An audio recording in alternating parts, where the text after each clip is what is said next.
เวียกเฮือนเวียกซ่านเวียกอนามัยเฮือนเป็นเวียกของผู้หญิงนี่แม่นยุคเก่าแก่ที่เขาเคยคิดและเฮ็ดมา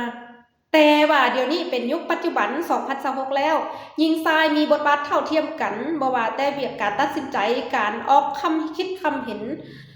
รวมทั้งเวียกเฮือนเวียกซ่านล้วนแล้วแต่มีบทบาทเท่าเทียมกัน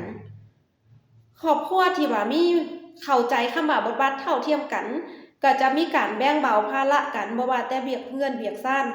ผัวเฮ็ดอันนี้เมียเฮ็ดอันนั้นแบ่งเบาภาระกันบ่ให้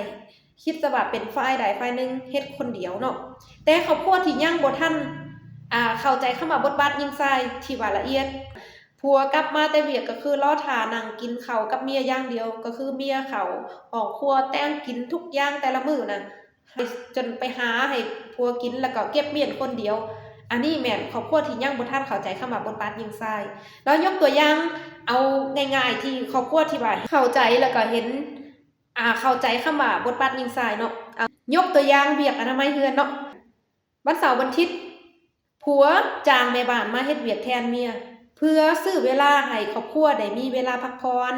มีเวลาไปเฮ็ดอันอื่นๆที่เป็นประโยชน์สอกเงินสอกคำแล้วจ้างแม่บ้านเพื่อบ่ให้เมียเฮ็ดเวียกคนเดียวแล้วก็บ่ให้เมียคิดว่าอันนี้แม่นต้องเมียเฮ็ดคนเดียวแล้วผัวบ่เฮ็ดสวยนะอันนี้แม่นครอบครัวที่ว่ายุคใหม่ถึงว่าผัวจะบ่เฮ็ดสวยแต่ผัวก็มีวิธีการของคนยุคใหม่ที่จะแก้ไขตัวนี้ได้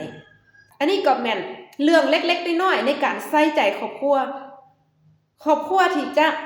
มีปัญหามันก็เริ่มจากสิ่งเล็กๆน้อยๆนี่แหละ